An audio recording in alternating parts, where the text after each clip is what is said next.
Welcome, fellow Helldivers. I'm Morgan, your resident exobiologist intern, and welcome to WordSoup.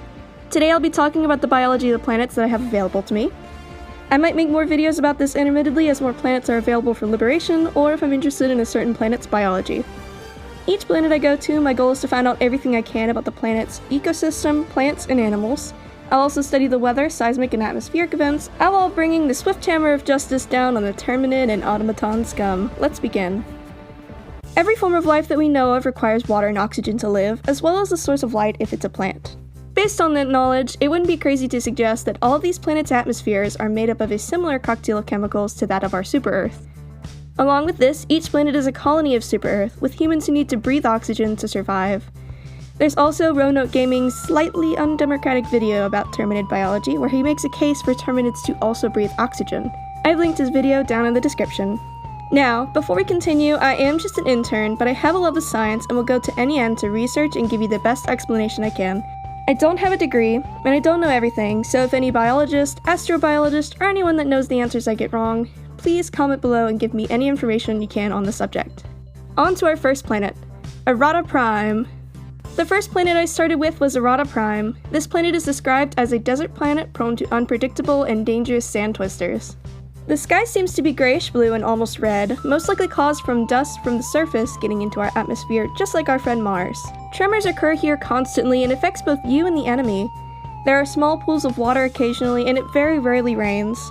In fact, when it rains, the rain itself is a dark gray. This could be because of the high amount of dust in the atmosphere. The only bug inhabitants there are small bugs. I'd see 1 or 2 bugs fly by solitarily, but occasionally I'd see a small swarm of these bugs. This swarming activity is usually seen when bugs mate. There aren't a lot of plants that grow here, but the ones that do are survivors. There were 2 main plants that I saw during my missions, a dry tan grass and a red bush. Desert ecosystems are incredibly interesting to study. Life has the innate ability to survive despite the harsh landscape and heat. During times of intense drought and heat, they reduce their growth to the nearest node to the ground.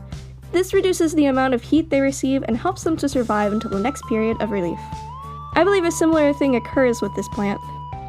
The other plant I've observed has an interesting way of survival.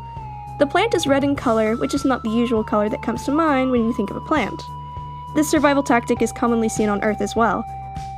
During times of intense heat and sunlight, certain plants will turn red. This is because of something called an anthocyanin. It's a type of pigment that appears due to high-intensity light and heat, drought, or insect damage, protecting it from the harsh sun and other factors. Plants can get sunburnt too.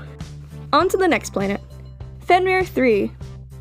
This planet is described as a rocky, lonely moon with extremely valuable mineral deposits under the surface.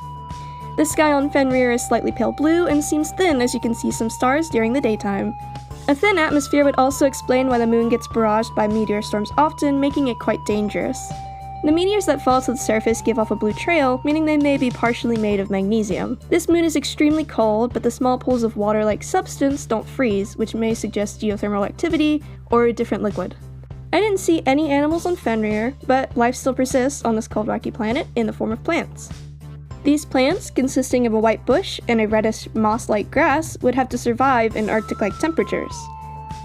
A lot of times in Arctic-like temperatures, trees and bushes go dormant. We see this a lot in the Arctic regions of Earth.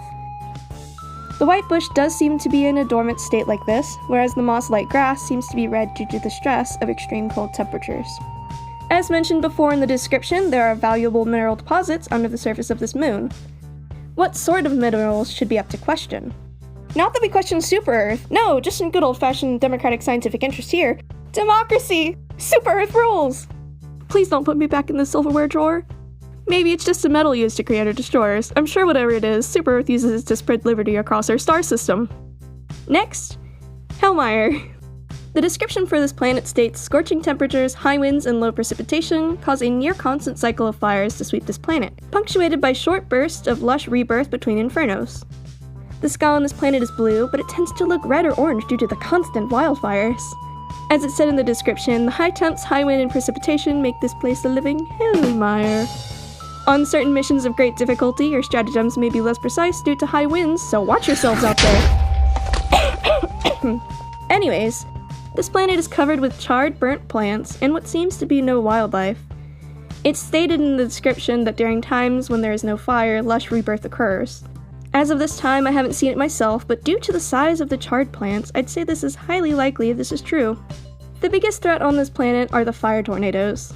In order to understand how fire tornadoes form, I have to explain how regular tornadoes form. Tornadoes are usually formed by a warm updraft, a cool downdraft, and high winds to spin it all together. During intense wildfires, high wind and drought can cause similar conditions. Warm updraft from the fire, cool downdraft feeding the fire, and high winds spinning it all together. Terrifying. Fire tornadoes are usually pretty rare on Earth, but perhaps due to the planet's constant heat and high wind, it makes them more intense and more likely to occur. During wildfires on Earth, they can sometimes cause the formation of a cloud called pyrocumulonimbus. These pyrocumulonimbus clouds cause the wildfire conditions to sometimes worsen and can even increase the risk of fire tornadoes. My theory is that since this planet has a near constant stream of wildfires, drought conditions, and high wind, they could cause pyrocumulonimbus clouds, which could be the cause of the sheer amount of fire tornadoes. Talk about adding fuel to the fire! I hope you guys enjoyed today's video. This channel is dedicated to giving me a space to talk about whatever subjects I'm interested in, so the subject of my videos will likely be about a range of different topics. I'll be making more videos as time goes on, so feel free to like and subscribe. Bye friends! Happy hell diving!